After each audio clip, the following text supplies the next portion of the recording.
오늘 이 예배 가운데 오늘 찬양한 대로 성령이 역사하셔서 우리의 메마른 심령의 담비가 축여지는 시간 되어지기를 원합니다. 우리 그런 마음으로 우리 서로 인사할까요? 성령 충만하십시오. 인사하십시다.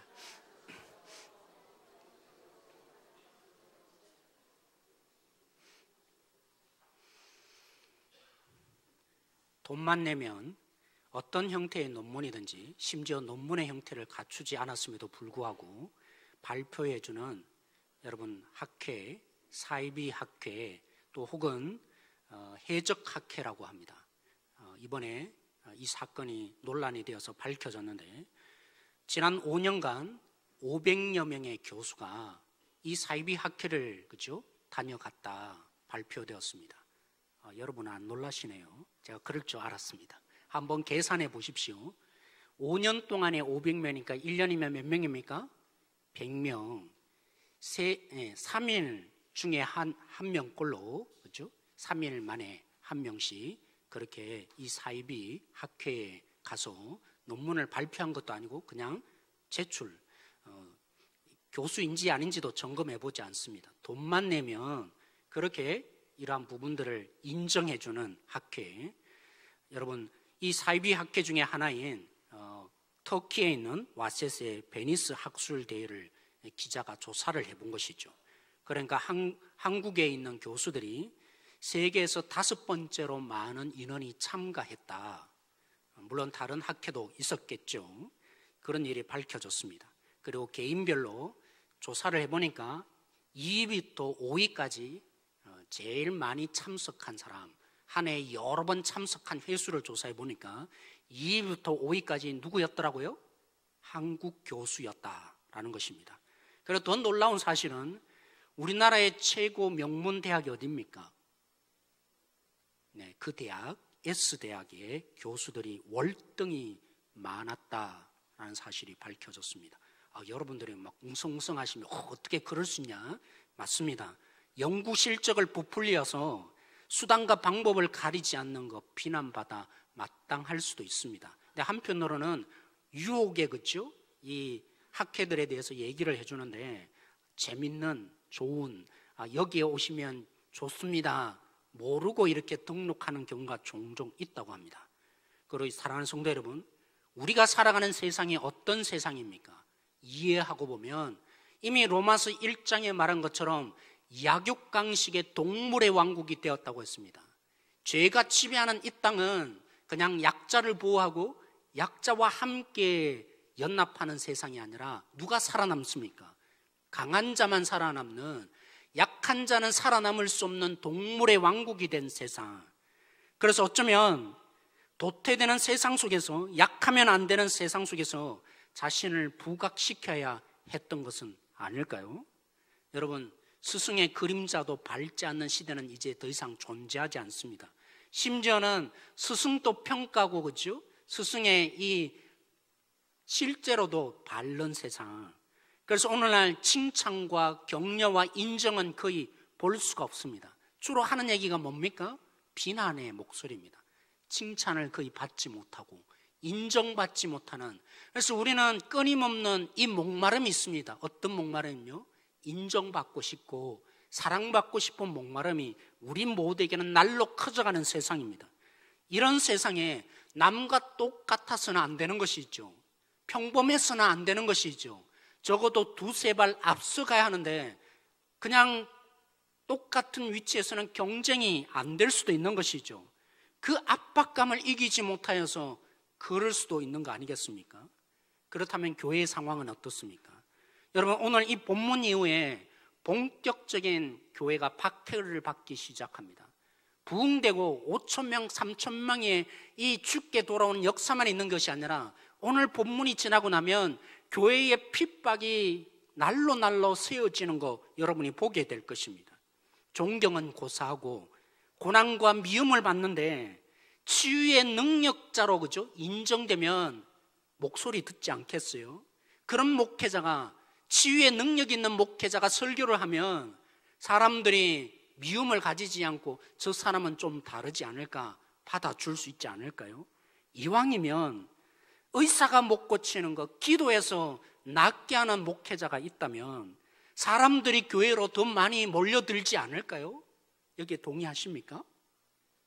저도 그냥 사도행전 처음 해볼 때는 연구를 하면서 또 묵상하면서 하나님, 저에게도 이런 능력 주셔서 우리 교회 부흥되면 좋겠습니다.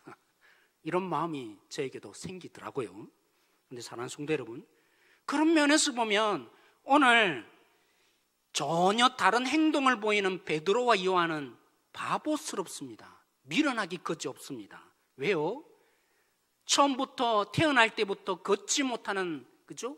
흔히 속된 표현으로 안전뱅이를 걷게 했습니다.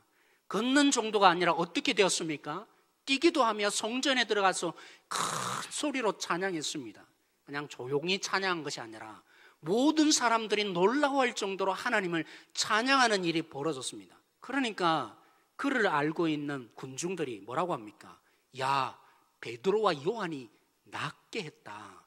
그래서 베드로와 요한을 특별하게 보기 시작합니다. 여기에 베드로와 요한이 뭐라고 합니까?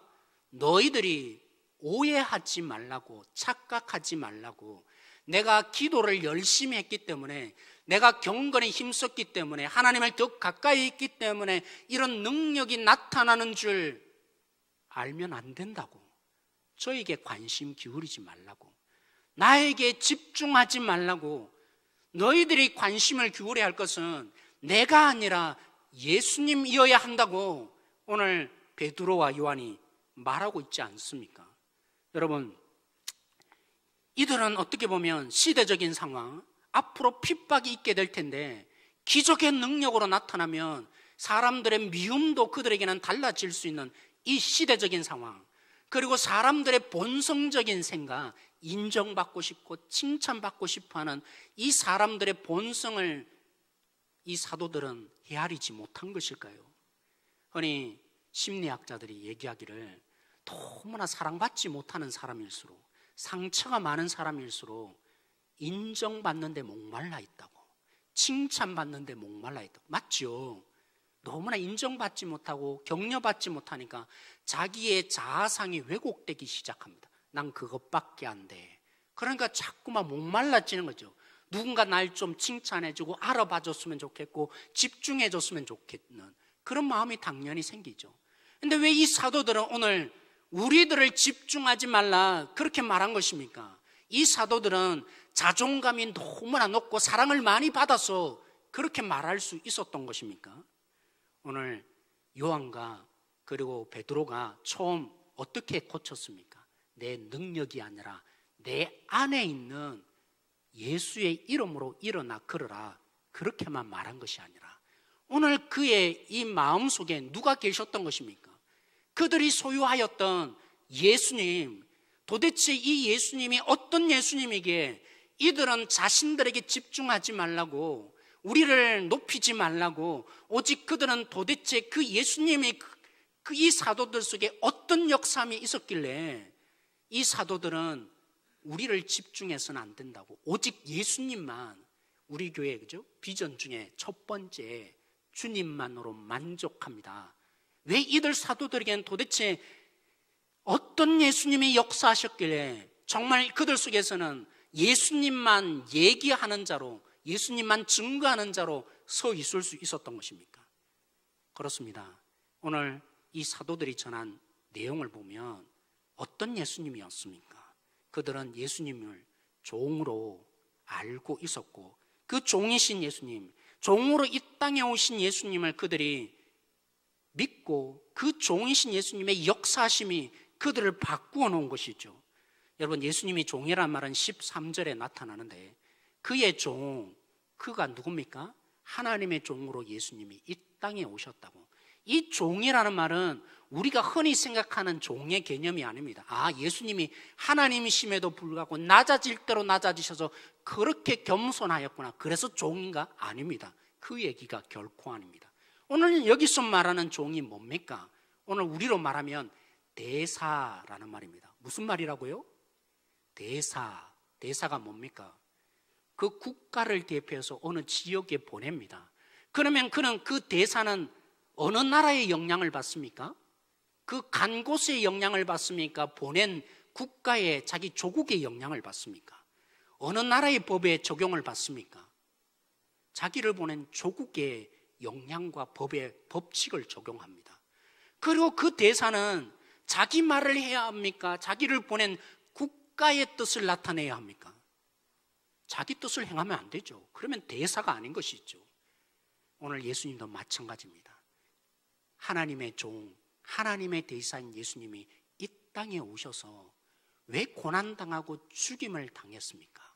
하나님의 종으로 이 땅에 오셨기 때문에 그렇다는 것이죠.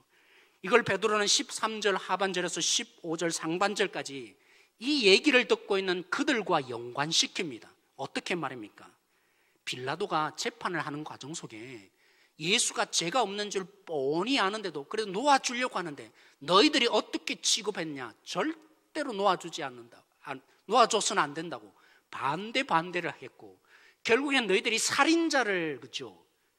놓아주고 의로우신 하나님의 종으로 이 땅에 오신 예수를 죽이는 자들이 되었다라는 얘기를 합니다.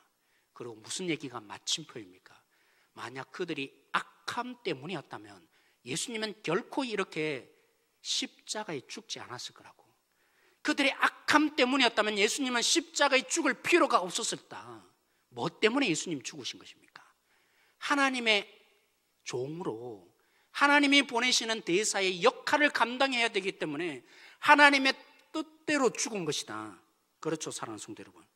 여러분, 구약의 많은 내용들 중에 종에 대한 노래가 특별히 있는 곳이 있습니다. 고난주간이 되면 여러분들이 많이 묵상하는 이사야서 42장부터 53장의 주 내용이 뭡니까? 하나님이 이사야를 통해서 선포합니다. 내가 보내는 종은 이런 일을 감당할 거라고. 특별히 이사야서 53장 여러분 잘 아는 말씀 그죠? 3절 4절에 뭐라고 되어 있습니까? 그가 찔림은 뭐 때문이라고요?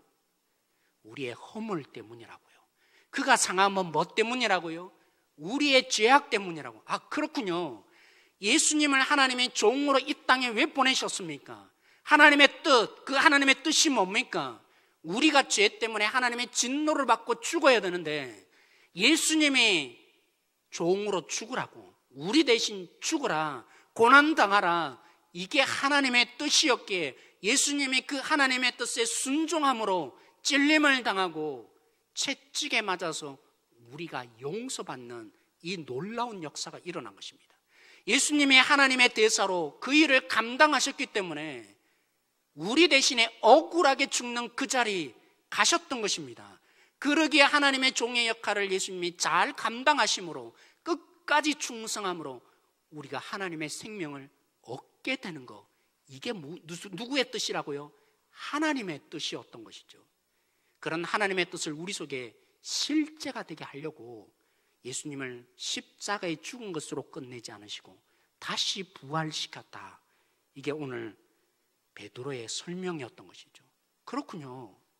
베드로가 요한이 왜 자신들을 칭찬하고 격려하고 인정하는 그런 능력을 드러내는 자리 관심 없었던 것입니까? 종으로 오신 예수님, 그 종으로 이 땅에 오신 예수님을 증거하는 자, 그 예수님이 그들을 사로잡고 있었기 때문에 가능했던 일이죠. 제가 질문을 해보았습니다. 이 말씀을 준비하면서 원철아, 너는 이 예수님을 너에게 어떤 영향을 주고 있냐? 너에겐 정말 그런 일이 있냐? 우리 교회 제가 처음 부임해 와서 그 일이 생각이 났습니다. 우리 교회 처음 제가 부임해서 그죠? 강사 목사님으로 이 말씀 집회에 초청한 분이 누군지 아세요? 누군지 여러분 기억 안 나시죠? 네, 기억 안 나시는 게 당연합니다. 송태근 목사님을 제가 초빙을 했습니다. 보니까 많은 영향을 준 것 같습니다. 도전을 주고 또 우리 성도님께 은혜를 끼친 것 같습니다. 왜냐하면 한 집사님이, 지금 우리 교회는 안 다니지만 한 집사님이 그렇게 말씀하셨거든요. 목사님은 너무 순진하세요. 순진하다는 말이 뭘까요? 송태근 목사님을 초빙해서 성도들에게 영향을 주고 또 도전을 많이 주고 은혜를 받았다는데 왜 저보고 순진하다고 했을까요? 목사님, 그 강사 목사님의 설교의 능력과 목사님의 설교를 비교할 것이 뻔합니다. 그리고 앞으로 목사님이 힘들어지실 겁니다. 목사님 순진하다는 거죠. 자기가 경험한 목사님들은 우리 목사님만 최고의 설교자다, 그렇게 오해하도록 만들기 위해서 좋은 강사분, 최고의 강사를 모셔오는 게 아니라 조금 자기보다 못한 목사님을 종종 모셔오더라는 거죠. 근데 우리 목사님은 순진해서 이렇게 사역하더라. 맞습니다. 전 앞으로도 순진할 것입니다. 왜요? 종으로 이 땅에 오셔서 하나님을 말하며 하나님의 뜻만을 전하고 내가 중요한 것이 아니라 대신 죽으라는 그 하나님의 뜻대로 이 땅 가운데 3년 동안 사역하다가 결국에는 죽으신 예수님이 내 안에 있기 때문입니다. 내가 중요한 게 아니라 우리 성도들이 주님을 만날 수만 했다면, 우리 주님을 예배하고 도전받고 은혜를 받을 수만 했다면 저는 그렇게 중요하지 않습니다. 요즘 그런다 그래요. 우리 목사님들 속에 죄송합니다. 이름을 금해해서 이찬수 목사님이 죽일 놈이래요. 사모님들 때문에 이찬수 목사님이 죽일 놈이래요. 목사님들 속에. 왜요? 사모님들이 자꾸만 뭐라고 하냐면, 여보 이찬수 목사님처럼 좀 설교하라고. 그 스트레스가 너무나 많아서 저 이찬수 목사 때문에 내가 죽겠다고.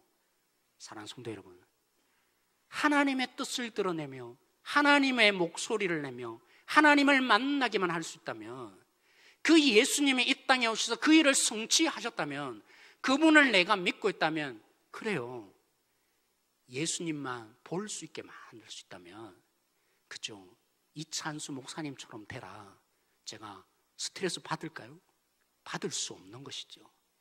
주님을 진실로 내가 믿고 있다면 그럴 수밖에 없는 것이죠.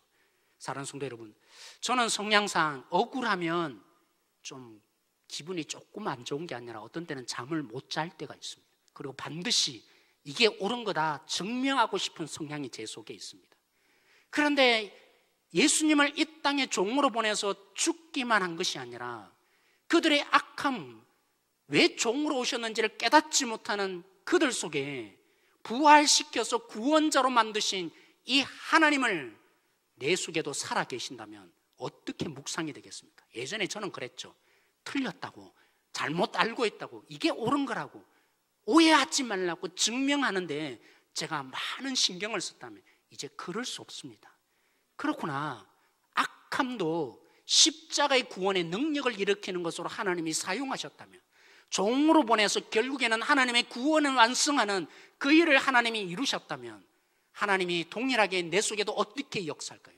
아무리 악한 것이라 할지라도 재료로 바꾸어서 하나님의 구원의 역사, 살아계시는 예수의 능력을 보이는 그 역사를 내 속에도 이룰까요, 안 이룰까요? 그 하나님이 내 속에 기대되어질 수밖에 없는 것이죠. 우리 성도들도 마찬가지입니다. 주를 섬긴다고 합니다. 교회에 봉사하는 일이 뭡니까? 주를 섬기는 일이죠. 그런데 주를 섬기지만 누군가가 인정해주고 알아주고 칭찬하면 신나서 더 열심히 하게 될 것입니다. 맞습니다. 인정합니다. 그리고 그러면 교회 분위기도 더 좋아질 것이 분명합니다. 그런데 사랑하는 성도 여러분, 우리에게는 누가 있습니까? 우리에게는 다른 사람들만, 그들의 시선만 있는 것이 아니라 종으로 이 땅에 오셔서 하나님만 말하고 하나님만 드러내고 하나님만 보여주었던, 하나님의 대사가 되었던 그 예수님이 역사하신다면 신나서 봉사하는 그보다 더 큰 역사를 일으키고야 말 것입니다. 왜 그런지 우리 한번 보기를 원합니다. 요한복음 8장 29절 말씀입니다. 우리 함께 한번 읽어볼까요? 요한복음 8장 29절 말씀입니다. 같이 읽어보도록 하겠습니다. 요한복음 8장 29절 말씀 같이 읽겠습니다. 시작. 나를 보내시니가 나와 함께 하시는도다. 나는 항상 그가 기뻐하시는 일을 행함으로 나를 혼자 두지 아니하셨느니라. 예수님이 어떤 자로 이 땅에 오셨다고요? 하나님의 종으로, 하나님의 대사로 이 땅에 오셨습니다. 요한복음에는 예수님이 자기를 소개할 때 가장 많이 인용하는 이미지가 바로 이 종의 이미지입니다. 나는 하나님의 종으로 이 땅에 왔다. 그래서 뭐라고 표현합니까? 나는 너희들처럼 이 세상에 속한 자가 아니라고. 왜요? 하나님, 아버지 하나님이 나를 보내신 하늘에 있다가 이 땅에 온 자다. 바로 종의 얘기를 하는 거죠. 위의 세상 하나님께서 나를 보내셔서 내가 이 땅에 왔다. 그리고 나는 스스로 내 스스로 말해본 적 한 번도 없다. 하나님의 아버지가 말하는 거, 하나님이 시키는 대로만 내가 일했다라고 얘기를 하죠. 그래서 오늘 29절에 그걸 어떻게 다르게 표현했습니까? 아버지가 뭐 하는 걸요? 기뻐하는 일을 했다고. 근데 이상하지 않습니까? 하나님 아버지가 원하는 뜻대로 행했는데, 하나님만 보여주는 일을 예수님이 하셨는데 무슨 일을 당했을까요? 종교 지도자들이 네가 뭔데 하늘에서 왔다 그러냐, 네가 뭔데 하나님의 뜻을 행한다고 하냐, 웃기고 있네. 하나님을 참남해도 어떻게 네가 이렇게 욕되게 하느냐, 굉장히 미워했습니다. 그럼 네가 뭐 너 있는 곳에 못 가고 못 온다고? 그러면 너 자살하려고 그런 거냐? 비아냥거리면서 그들이 그렇죠, 예수님을 홀로 두게 만들었던 상황. 그래서 오늘 예수님이 뭘 강조합니까? 홀로 있을 수밖에 없는 이 상황. 그래서 뭐 하라고요? 나는 결코 혼자가 아니다. 예수님이 하나님의 뜻대로 행하는 하나님의 종이 되어서 하나님의 대사로 이 땅에 살았는데, 많은 사람들이 예수님을 배척하고 싫어하고 함께 하지 않는데 왜 예수님은 혼자가 아니라고 합니까? 항상 누가 있다고요? 하나님의 뜻만을 행하고 하나님만 비춰주고 하나님만 보여주는 그 역할을 하는 예수님께 누가 계십니까? 하나님이 함께 하더라. 하나님이 예수님을 혼자 내버려 두지 않으셨던 것이죠. 우리도 동일합니다. 사랑하는 성도 여러분, 우리가 누구의 인정을 받아야 합니까? 누구로부터 칭찬을 받아야 할까요? 여러분, 사람들이 칭찬해주고 격려하면 신납니다. 신나야 합니다. 네, 여러분 잘 보십시오. 우리는 똑같은 부분을 놓고도 어떤 사람은 칭찬하는데 어떤 사람은 비난합니다. 보는 각도에 따라서 사람마다 다 다른 것을 봅니다. 일치를 보이는 경우 거의 없는 것을 봅니다. 10가지 잘해도 한 가지 못하면 어떻습니까? 한때는 목숨처럼 내놓을 것 같은 그 동지가 하나 잘못했다고 비난하고 돌아서는 경우 비일비재하게 여러분 경험해 오지 않았습니까? 계속 섬기면 뭐라고 합니까? 당연한 것처럼, 우리 임마누엘 찬양대 서는 것이 당연한 것처럼, 그래 저들은 당연히 거기에 서는 거야. 섬기면서 얼마나 시간과 자신을 내어놓는지 헤아릴 수 없습니다. 언제 합니까? 임마누엘 찬양대 서봐야 야, 참 이게 쉬운 일이 아니구나. 교통봉사 해봐야 그때서야 그 교통봉사하는 것이 이게 쉬운 일이 아니구나, 당연한 일이 아니구나, 조금 헤아리기 시작합니다. 헤아리는 데는 어떡합니까? 다른 위치에 가면 언제 그러냐는 듯이 잊어버리는 것이 우리들 아닙니까? 그리고 누군가 칭찬과 격려를 해주면 우리는 어떤 생각이 듭니까? 사촌이 땅 사면 배 아프다고, 그가 집중되는 게 싫어서 격려받는 것이 싫어하는 마음들이 우리 속에 일어났잖아요. 이찬수 목사님 죽일 놈이라 한 것처럼 목사도 이런데 집중되는 것 속에는 우리 속에 어쩔 수 없는 질투심이 일어납니다. 그래서 저는 이렇게 표현하고 싶어요. 사람들의 칭찬과 인정은 한철 장사다. 영원하지 않습니다. 영원히 우리를 칭찬하거나 격려해주고 봐주는 법이 없습니다. 언젠가는 마음이 틀어지고 우리와 마음을 함께 하지 못하는 일이 종종 벌어집니다. 그래서 저는 도전하는 것이죠. 사랑하는 성도 여러분, 종으로 오신 예수님을 통해서 무엇을 보아야 합니까? 하나님의 함께 하시는 이 놀라운 역사 우리에게도 일어나게 될 것입니다. 한철 장사로 살 것입니까? 아니면 하나님을 말하며 하나님을 보내신 뜻대로 살아서 하나님만 집중시켜서 하나님의 함께 하심을 경험하고 그 하나님 영원히 우리를 놓치지 않고 넘어질 때도 격려해 주시고 또 죄를 지었을 때도 일으켜 주시는, 조금 못해도 괜찮다, 내 품이 있지 않느냐고 우리를 받아주시는 신실하신 하나님과 함께 하시는 자녀가 될 것입니까? 무엇보다도 주님 뜻대로 하면서 억울하십니까? 그러면 기억나게 하는 것입니다. 누구를요? 하나님 아버지께 그 아들, 내가 종으로 보냈는데 살인자보다 못한 대우를 받기에 된 예수님의 그 아들을 하나님 아버지께 기억나게 만드는 역할을 여러분이 하고 있음을 보셔야 합니다. 주님만을 드러내었는데 칭찬이 없습니까? 주님만을 집중했는데 내 문제가 해결되고 있지 않습니까? 그렇다면 하나님의 아버지께 예수님이 어떻게 이 땅에 오셔서 종의 역할을 하며 죽으셨는지 하나님 아버지가 우리를 보면서 그 아들 예수 그리스도를 더욱더 떠올리며 기뻐하실 것입니다. 그 하나님이 어떻게 우리를 그냥 내버려 두시겠습니까? 이 놀라운 약속 우리 모두가 누리는 자, 신나서 일하도 좋지만 그 너머의 능력 소유하는 한 사람 한 사람, 예수님이 종이신 것을 믿습니까? 이 땅에 오셔서 하나님만을 말하며 하나님만을 드러내다가 하나님의 뜻대로 죽으라는 대로 죽었던 예수님이 이 땅에 하나님의 대사로 오신 것을 믿습니까? 그 믿음의 역사가 있을 때 오늘 내가 나사렛 예수의 이름으로 걸으라 한 그 역사가 우리 속에도 일어날 것입니다. 오늘 베드로가 뭐라고 합니까? 그가 믿었더니 하나님의 아들을 믿었더니 낫게 되었더라. 오늘 그 역사가 우리의 역사가 될 것입니다. 하나님의 함께하심의 역사, 하나님의 놓치지 않는 역사, 우리를 통해서 사람들이 저는 하나님과 함께 있던 자다, 우리를 두려워하게 되는 역사 있게 될 것입니다. 이 놀라운 역사에 함께 동참해가는 우리 교회 성도 한 분 한 분들이 되어지길 소망합니다. 오늘 말씀을 붙들고 우리 함께 이 시간 기도하십시다. 가면 갈수록 인정받지 못합니다. 가면 갈수록 외로워지는 우리의 인생입니다. 오늘 여기 속에 이 목마름 속에 오늘 누구를 붙들어야 합니까? 오늘 우리의 봉사와 섬김이 주님을 위해서라고 하는데 그 신남을 뛰어넘는 하나님의 능력자 되어지길 원합니다.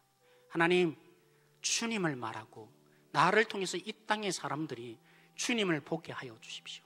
그래서 저들 속에 저들은 하나님과 함께 하던 자다, 왜 저들은 우리와 다른가? 이 놀라운 도전이 일어나는 한 성도 한 성도 억울하십니까? 주님을 위해서 살았는데 주님만 들었는데 칭찬이 없습니까?